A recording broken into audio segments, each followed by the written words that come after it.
العالمين والصلاة والسلام على سيد الأنبياء والمرسلين أما بعد فأعوذ بالله من الشيطان الرجيم بسم الله الرحمن الرحيم وَلِيَعْلَمَ اللَّهُ مَن يَنْصُرُهُ وَرُسُلَهُ بِالْغَيْبِ إِنَّ اللَّهَ قَوِيٌّ عَزِيزٌ صدق اللہ العظیم۔ اللہم صلی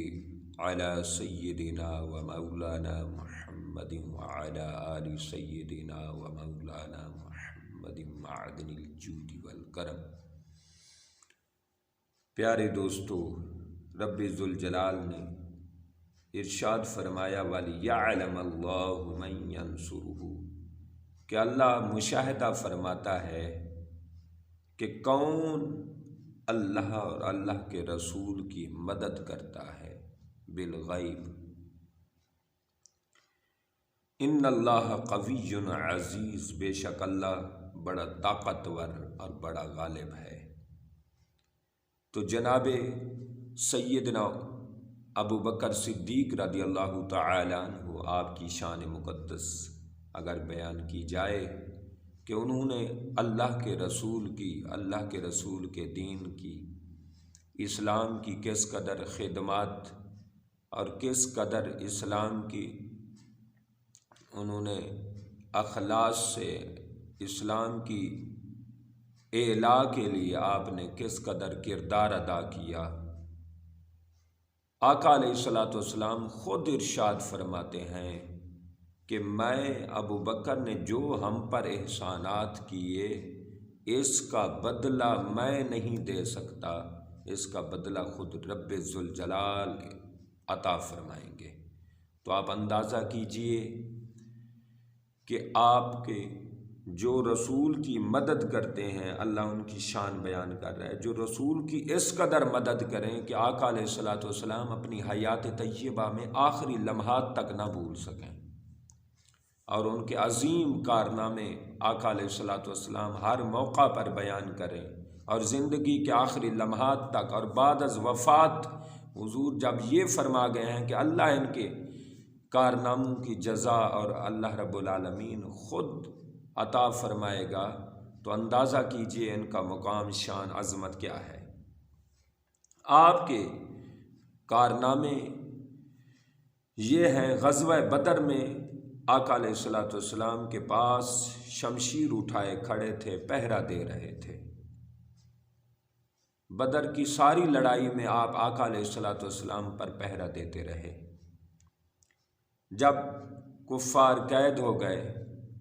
تو آقا علیہ الصلوۃ والسلام نے صحابہ کرام سے مشورہ طلب کیا۔ حضور کی عادت کریمہ تھی، مشورہ کرنا سنت ہے، تو آپ نے مشورہ کیا کہ ان کو کیسے چھوڑا جائے، فدیہ دے کے چھوڑا جائے یا کیا کیا جائے۔ آقا علیہ الصلوۃ والسلام نے فرمایا ان کو چھوڑ دو۔ ابو بکر صدیق رضی اللہ تعالی عنہ نے عرض کی حضور ان سے فدیہ لے کر ان کو چھوڑ دیا جائے، رہائی کر دی جائے۔ آقا علیہ الصلوۃ والسلام نے جناب ابو بکر صدیق کی یہ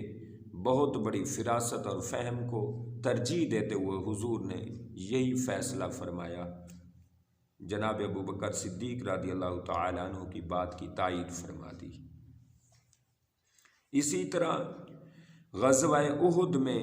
جب مسلمان کی فتح اچانک شکست میں تبدیل ہو رہی تھی، مسلمان افراتفری کا شکار تھے، اس وقت جناب ابو بکر صدیق رضی اللہ تعالی عنہ انگنت چند عزم و استقلال والے صحابہ کرام میں سے تھے جو ڈٹ کے کھڑے رہے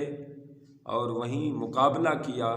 ذرا برابر پاؤں پیچھے نہ کیے، آگے بڑھتے رہے، اور جذبہ میں اور ان کے ذوق میں، شوق میں، طلب میں کوئی کمی نہ آئی، حتیٰ کہ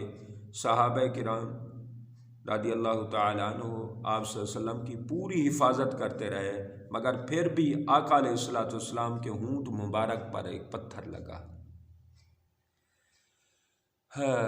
آقا علیہ الصلوۃ والسلام کے ہونٹ مبارک پر جب پتھر لگا،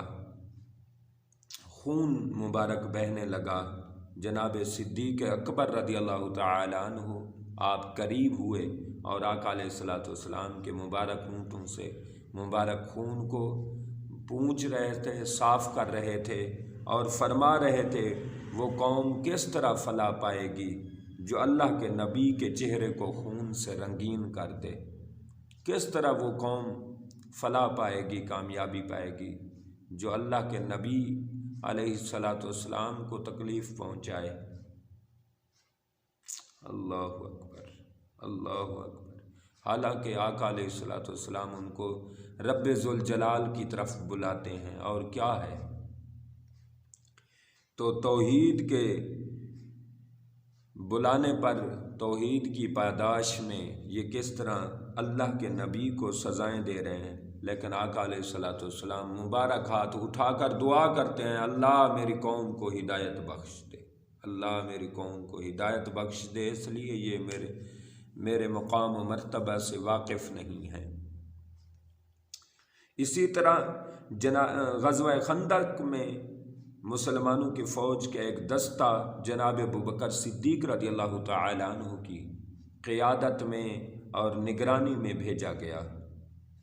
آپ نے وہاں جان فشانی سے، بڑے کمال انداز سے آپ نے غزوہ خندق میں کارنامہ سر انجام دیا، حتیٰ کہ وہاں جہاں آپ نے دستہ کھڑا کیا تھا اور جہاں آپ نے خندق کھودی تھی، جہاں آپ نے سٹے کیا تھا، وہاں آپ نے ایک مسجد بنائی۔ آج بھی وہ مسجد ابوبکر صدیق رضی اللہ تعالی عنہ کے نام مبارک سے آج بھی مسجد پاک آباد ہے اور موجود ہے۔ اسی طرح جب عروہ بن مسعود قریش کا ایک ایلچی بن کر آیا،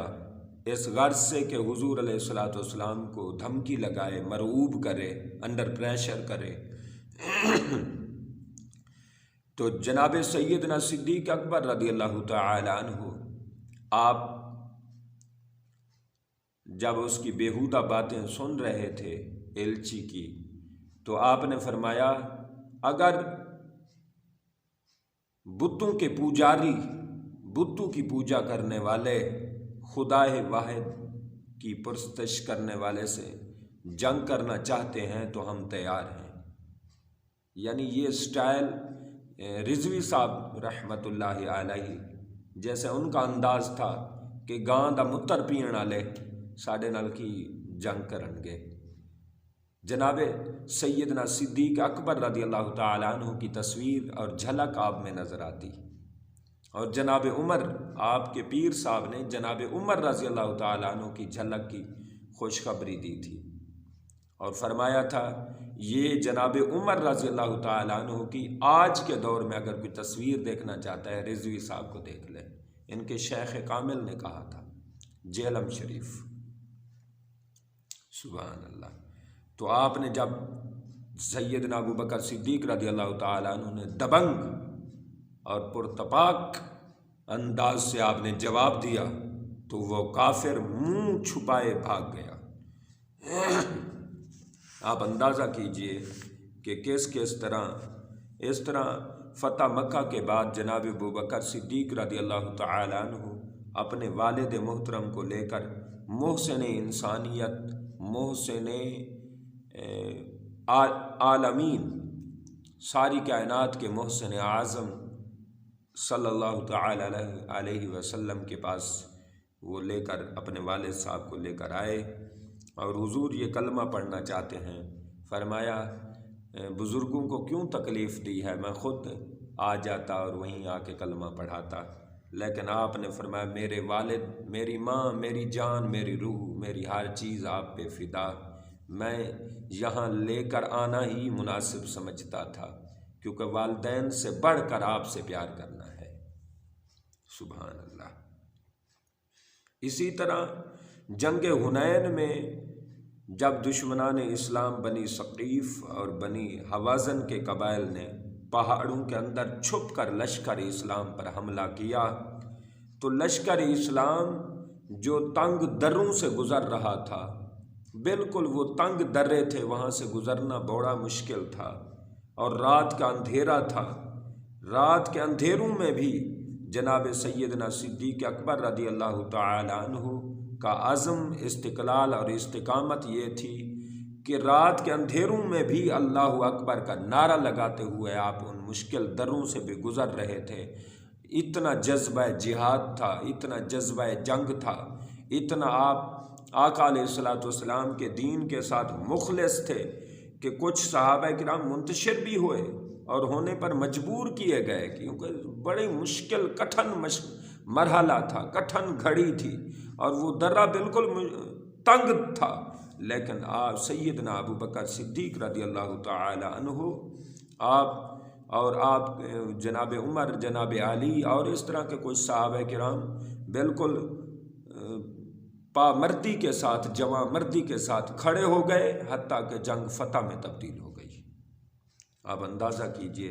جناب سیدنا ابو بکر صدیق رضی اللہ تعالی عنہ کا مقام اور ان کے اعلیٰ کارنامے، اللہ رب العالمین نے ان کو یہ مقام کیسے عطا کیا۔ میں تو خلاصہ آج کر دیتا ہوں کہ خدا کی قسم کسی نبی کو صدیق اکبر جیسا خلیفہ نہیں ملا، کسی نبی کو سیدنا صدیق اکبر جیسا وفادار، جانثار، یار غار، یار مزار نہیں ملا۔ اور یہ بھی کہہ دوں کسی صدیق کو ایسا نبی بھی نہیں ملا، تو وہ نبی بھی با کمال، خلیفہ بھی با کمال، مالک پیارے نبی علیہ الصلوۃ والسلام کی معیت، رفاقت اور خلافت کے اعلیٰ اجر و ثواب اور اعلیٰ عزت و شان سے جناب ابو بکر صدیق رضی اللہ تعالی عنہ کو مالا مال فرمائے اور آپ کی نگاہ عنایت اور آپ کے ذکر خیر کی برکات